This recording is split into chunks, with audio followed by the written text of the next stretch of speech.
A lot of people in the diaspora who have decided to move back to Africa, establish their businesses here, and live their lives in Africa are complaining that they are not well accepted by the locals. In this video, I'm going to share with you the problem and actually how to actually solve the problem.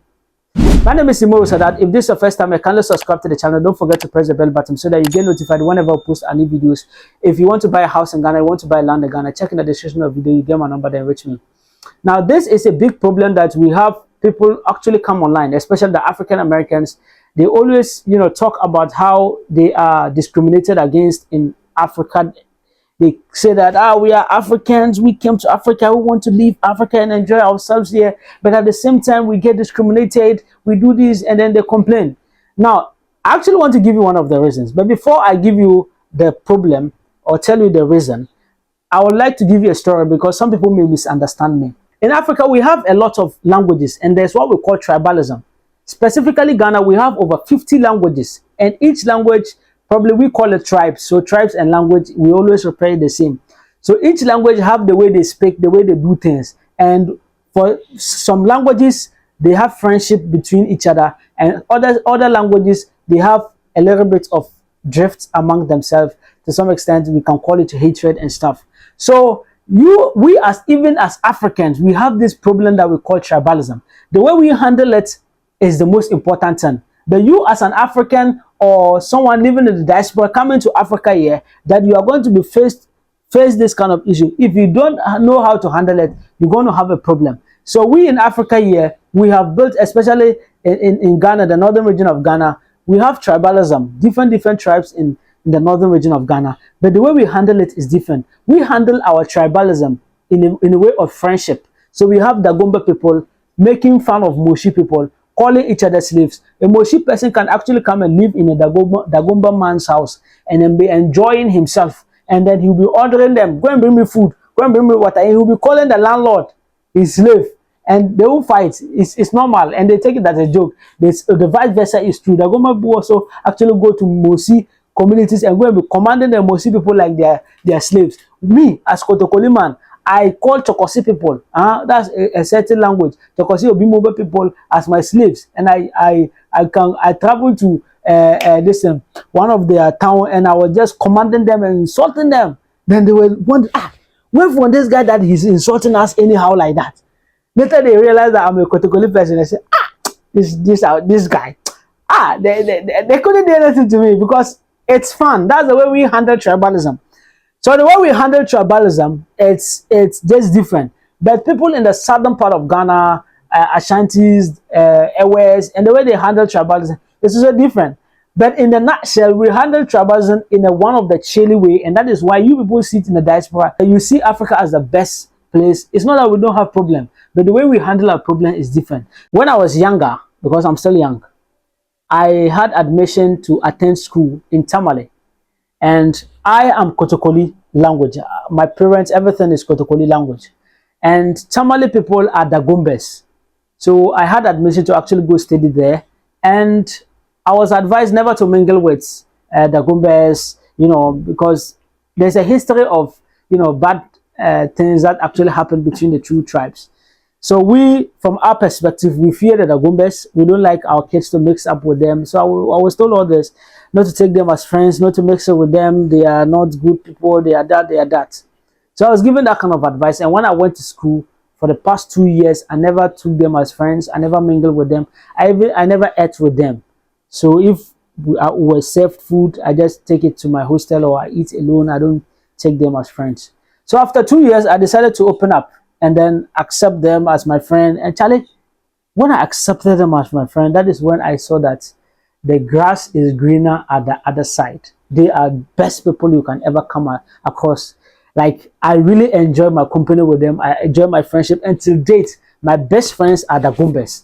I had a great paradigm shift that, Charlie, from the young, the old, Charlie, I really enjoy the Goombas. Until date, if I have a family who is going to Tamale, who is going there to go and stay, is going to where the Goombas are predominant or plenty, is going to stay there, I'll tell him go.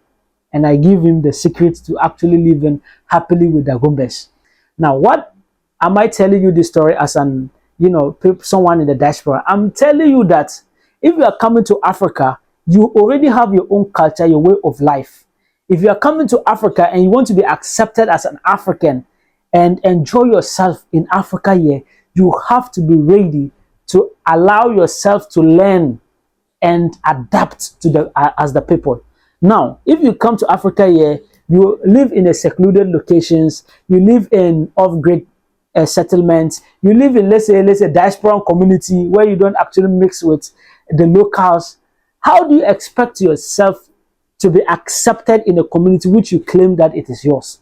You claim that you are an African, and indeed you are an African. You have the roots, you have your ancestral whatever it is. And when you come here, you leave the people and go and live at a different location. How do you expect yourself to be well adapted? You don't mix with them. You only just one or two, you just leave. You don't do business with them. You don't take them as your friends. Nobody knows your house. You don't know anyone's house. You don't attend any events. You don't like the best thing you ever. I can testify that most people in the diaspora do is they buy African clothing. As for that one, I know you would do well with that one. So I'm telling you that it's not enough. What you claim you are doing, buying African clothing, the wristwatch, the jewelries and whatever to look African, is not enough until you allow yourself to adapt and mingle with Africans. So first of all, it's about the community people are establishing. I'm not against the idea of actually establishing a diaspora community. I'm not against the idea. But what I'm saying is that if you have a diaspora community, you need to open up yourself, your families, to actually mix with Africans. Go to schools that you get Africans attending those schools. Go to events. Let your kids mingle with them. Let them learn. They get knocked when they are playing. They get, they beat each other. Kids, it's normal. They live and enjoy themselves and they get adapted to the people. They learn the language. They eat the food. They know what it is to actually live as an African. Trust me, when you are able to get yourself through these processes, you in the next few years, you will be enjoying yourself in Ghana while your colleague diaspora who refuse to actually mingle and do these things, they will still not be enjoying Africa. Because the thing is this, Africa is not just a land that is cut out somewhere and it's just lying down. Then you just come and stay inside. No, there are people in there. And the African is a human being. So if you are coming or you are living your community in the diaspora and you are coming here, you are coming to live with the people. So what is the idea of actually traveling from Europe? You come to Africa here, then you go and live in a secluded place or a place that is just the same people as you, the same attitude, the same culture, the same likes and dislikes, the same thing. What is the difference? It's like you are living in Europe in Africa. You are living in Europe in Ghana. You won't get the full benefits. If you want the full benefit, you need to allow yourself to open. I'm not saying you shouldn't live in a diaspora community. You can live in a diaspora community, but at the same time, you should allow yourself to mingle, have businesses doing with the locals, mix with them, let them know your house, know their house, let them feel comfortable around you. You should also feel comfortable. Sleep at their places. Let your kids, let their kids enjoy themselves in their houses. Don't be telling your kids, don't mix with them, don't do this with them, don't do this. Nah, it's not a good idea. You are destroying the kids' ability to actually mingle. Kids are the best. They can mingle and enjoy themselves more than you, the parent. But we, the parent, are those who put those barriers and distract the kids from actually enjoying themselves. Your kid will learn how to speak the Ghanaian language. In Africa, we have over 50 languages. And each one has where they are and whatever it is. So most people actually come to Africa here and they don't want to learn any language. They don't want to learn any language. They just love the English and then that is it. Come, go, buy me this. Get up, sit down. No, they don't want to learn. They're just comfortable with whatever they're doing and their kids, they don't want their kids to mingle with anyone and the kids don't get to learn anything. So at the end of the day, in the next 2, 3, 5 years, the kids will still be living in Africa like Europe because they actually can't learn and integrate themselves really well, just like the parents. So please, if you really want to enjoy yourself, you need to open up, adapt, learn, and you learn the language, number one. Number two, you learn our food. You learn how to eat the foods.